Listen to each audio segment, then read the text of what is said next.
Men avvaliga bu tuyg'ularni o'zim ham tushunmadim. Hayotimda hamma narsa odatdagidek boshlangandi. 27 yoshda edim. Mohira degan bir qizga uylanib, ularning uyida ichki kuyov bo'lib yashay boshladim. U bilan tanishganimga ko'p bo'lmagan, lekin muhabbat degan narsaga ishonardim. Mohira chiroyli, gururli, biroz injiq. Boshida hammasi yaxshi edi. Ammo vaqt o'tgan sayin biz bir-birimizdan uzoqlasha boshladik. Har kuni mayda gapdan janjal, turli noroziliklar, sovuq nigohlar. Men indamasdim. Yutardim. Sabr qilardim. Shunchaki oila saqlab qolaman deb o'ylardim.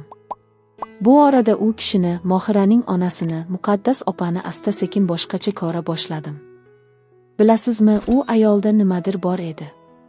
Tinchlik, donolik, mehr. Har safar menga qarasa, qalbimda nimadir uyg'onardi. Men bunga nom qo'ya olmasdim. Mohira menga, men seni sevmayapman deganida ichimdan nimadir uzilib tushdi. U mendan ketdi. Qolgan faqat jimjitlik va Muqaddas opa edi. Men ularni tark etdim. Qochib ketdim. Yolg'iz qoldim. Lekin Muqaddas opa menga tez-tez yozardi.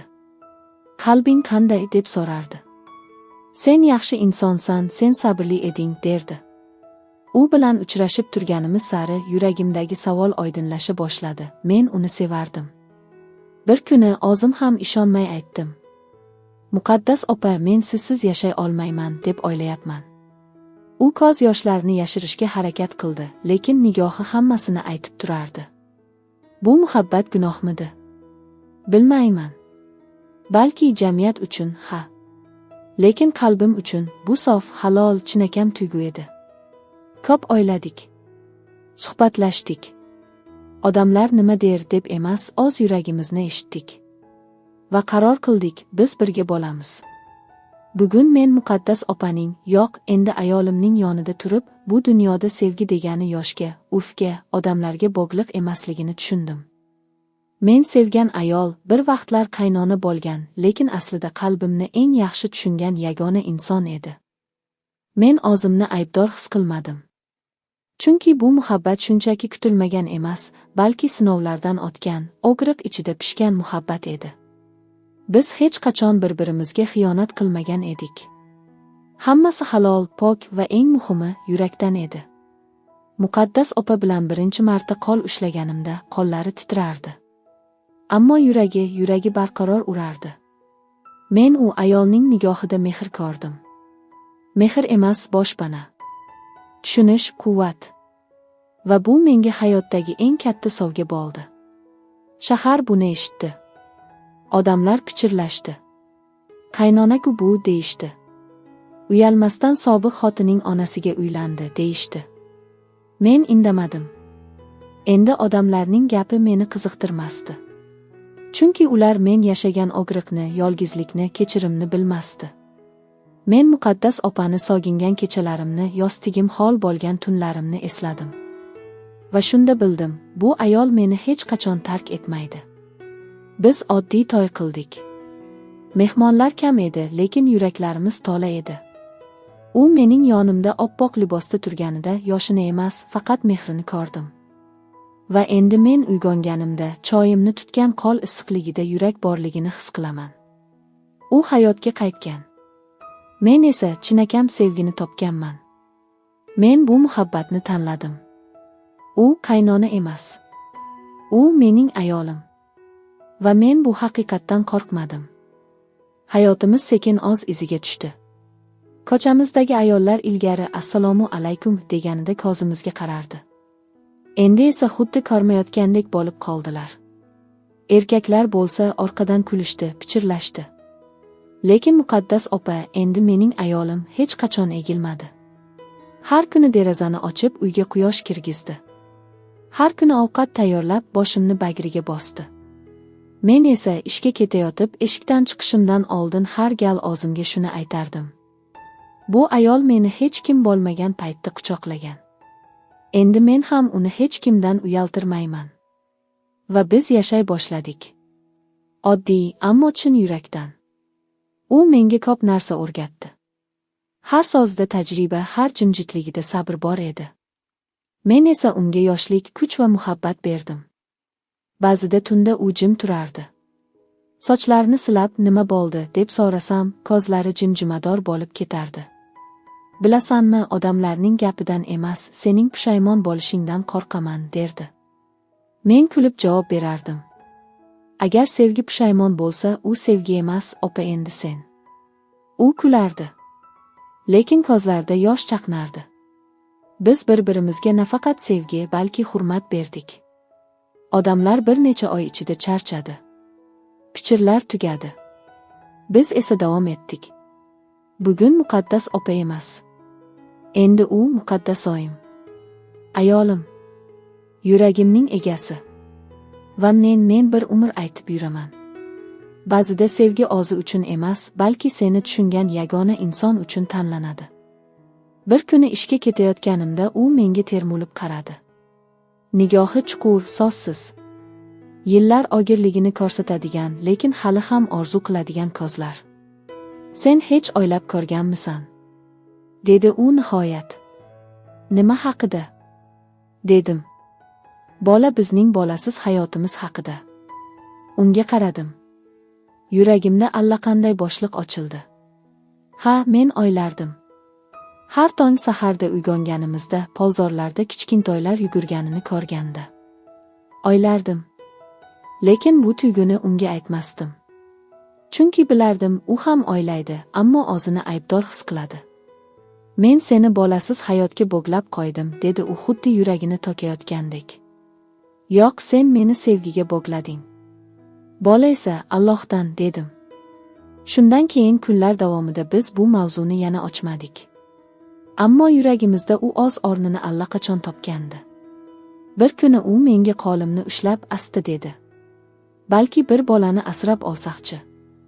O'shanda yuragim ichkaridan qars etib yorilgandek bo'ldi. Shunchalik to'g'ri, shunchalik chin yurakdan aytilgan taklif ediki, men indamadim. Faqat qo'lini mahkam ushlab, "Ha", dedim. O'sha bolani yetimxonada ko'rdik. Ko'zlari bexabar. Go'yo hech narsani kutmaydigan, hech narsaga umid bog'lamaydigan bolakay. Ismi Islomjon edi. 5 yoshda. Onasini eslamasdi, otasi haqida gapirmasdi. Muqaddasoyim unga qarab sekin-sekin yaqinlashdi. Bola avvaliga cho'chidi. Lekin u qo'lini cho'zganda Islomjon charchagan, ishonchsiz, lekin so'nggi kuch bilan o'sha qo'lni ushladi. Men u paytda bir narsani bildim. Bu bola endi bizning yuragimizning davomi edi. Bugun Islomjon 9 yoshda. Menga dada deb murojaat qiladi. Ayolimga esa oyi. Odamlar biz haqimizda nima deganini u endi tushunmaydi. U uchun muhabbat bu biz ikki odamning ko'ngildan mehr berishidir. Men har gal unga qaraganimda o'zimga aytaman. Agar men qaynona deb atalmish bir ayolga yuragimni bermaganimda, bu bolaga ham yurak ochilmagan bo'lardi. Bu hayot. Ba'zida jamiyat noto'g'ri deb hisoblagan narsa aslida eng to'g'ri yo'l bo'lishi mumkin. Va men bu yo'ldan hech qachon qaytmayman. Yillar o'tdi. O'sha g'iybat qilgan qo'shnilar endi eshik oldidan o'tib ketayotganda salom beradigan bo'lishdi. Bolamiz Islomjon mahalladagi top o'ynayotgan bolalar bilan kulib chirchiq o'ynayotganida men uzoqdan qarab turar, shunchaki ichimdan shukr qilardim. Yaxshilik kechiksa ham yo'lini topadi. Muhabbat u jim yuradi, lekin oxiri yuraklarga yetadi. Muqaddasoyim endi menga har kuni xuddi ilk sevishganlardek qaraydi. Avvalgi uyatchanlik, orqaga chekinishlar yo'q. Endi biz jamiyatdan qochmaymiz. Endi biz hayotimizdan faxrlanamiz. Bir kuni mahallada bir ayol qo'limni to'xtatdi. U ilgari bizga eng ko'p pichirlagan, orqadan yomon ko'z bilan qaragan ayollardan biri edi. Menga tik qarab dedi: "O'g'lim, avval aytmagan bo'lsam ham sizlarga havas qilaman. Hamma gapga qaramay mehrli bo'lib yashayapsizlar." Shu bola ham kuladigan bo'ldi. Oyi deb bagriga kiradi. Bu katta baxt. Men unga tabassum qildim. Ichimdan esa o'zimga aytdim: biz g'alaba qildik. Lekin bu g'alaba janjal bilan emas, muhabbat bilan bo'ldi. Ba'zan muqaddasoyim derdi. Sen yoshsan. Bir kun afsuslanmasang bo'ldi. Lekin men unga har gal shunday javob beraman. Men seni tanlab o'zimni topdim. Sen menga faqat ayol emas, hayot darsini o'rgatgan insonsan. Afsus emas bu faxr. Endi biz uydan chiqib Islomjonni maktabga olib boramiz. Odamlar qaraydi, lekin ko'zlarida ajablanish yo'q. Endi ular o'rganib qolishdi. Qabul qilishdi. Hatto ba'zilar yurakdan tushunib bo'lishdi. Va men har safar o'zimga bir haqiqatni eslataman. Sevgi yosh tanlamaydi. Sevgi izoh so'ramaydi. Muhabbatning eng katta jasorati u bilan yashab dunyoga ko'z tikib yurish. Tugallanmagan, lekin tokis bir haqiqat. Bu mening hikoyam. Ba'zilar uchun u noto'g'ri, ba'zilar uchun g'ayrioddiy. Lekin men uchun bu to'g'ri yurak tanlovi. Men uni sevganim uchun emas, u meni hech kimga o'xshamagancha sevgani uchun shu yo'ldaman. Muqaddasoyim va men faqat ikki inson emas, balki ikki yengilgan yurakning bir-birini davolagan hikoyasimiz. Va bu hikoya hali tugamadi. Islomjon endi 16 yoshda. Bo'yi baland, ovozi yetilib qolgan. Maktabda eng faol o'quvchilardan biri. Do'stlari ko'p, jismoniy tarbiya fanidan eng ilg'or. Lekin yuragim sezardi, oxirgi oylarda u ichida nimadirdan qiynalayotgan edi. Bir kuni tun yarim bo'lganda xona eshigi ohista ochildi. Dada, uxlamadingizmi? Yo'q, jonim. Keling, o'tir. U yonimga keldi. Ko'zida haligacha bolalik bor, ammo ichkarida bir og'ir savol ham yashirin edi. Men bugun maktabda internetdan bir maqola topdim. Yetimlik haqida. Farzand asrab olish haqida. Keyin o'zimni tutolmadim. Boshqa saytlarni ko'ra boshladim. Va men tugilganimda familiyam boshqa bo'lganini bilib qoldim. Men jim qoldim. Bu kun bir kuni kelishini bilar edim. Ammo tayyor emasdim. Hech qachon tayyor bo'lmaysan, deyishadi, rost ekan. Meni kechiring, dedi u past ovozda. Bilaman, sizlar meni ostirdingiz, sevib katta qildingiz. Lekin men asl kimman? Bilishni istayapman. Uning nigohida bizni tashlab ketish niyati yo'q edi. Faqat bir bo'shliq bor edi, uni to'ldirmasa qalbi tinchimaydi. Men unga sekin qaradim. Islomjon, sening tugilgan joying qayerda bo'lishidan qat'i nazar, qalbing qayerda ulgaysa, sening uying o'sha. Biz seni doim sevganmiz. Sen bizning o'g'limizsan. Ammo agar bu haqiqat seni qiynayotgan bo'lsa, bil. Qidir. Men yoningdaman. Oradan bir hafta o'tdi. Islomjon sobiq bolalar uyidagi arxiv orqali onasi haqida ozgina ma'lumot oldi. U ayol hali ham boshqa viloyatda yasharkan. Hayotida og'ir sinovlar o'tgan. Bolasidan voz kechish unga ham oson bo'lmagan. Va Islomjon u bilan ko'rishdi. Qaytib kelganida ko'zida yosh bor edi. Men uni kechirdim, dada. U menga muhabbat berolmagan, lekin bu hayot uni shunday qilishga majbur qilgan. So'ng u menga quchoq ochdi. Ammo siz meni tanlab sevgan ekansiz. O'zingizniki bo'lmagan bolaga yuragingizni bergansiz. Endi men bilaman, kimning farzandiman.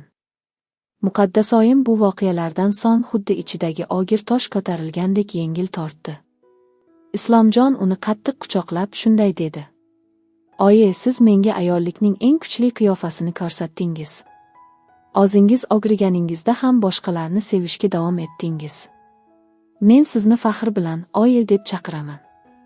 Doim ham shunday bo'ladi. Hayotdagi eng haqiqiy tanlovlar yurak bilan qilinadi. Ba'zi odamlar haligacha bizni tushunmasligi mumkin. Ba'zilar oramizdagi yosh tafovuni gap qiladi. Ba'zilar qaynona bilan yashab bo'lmaydi, deydi. Lekin men har kuni uyg'onib, ayolimga va o'g'limga qarab shuni aytaman. Men hayotimda eng to'g'ri tanlovni qilganman. Chunki ularni qalbim tanlagan. Va shu yetarli.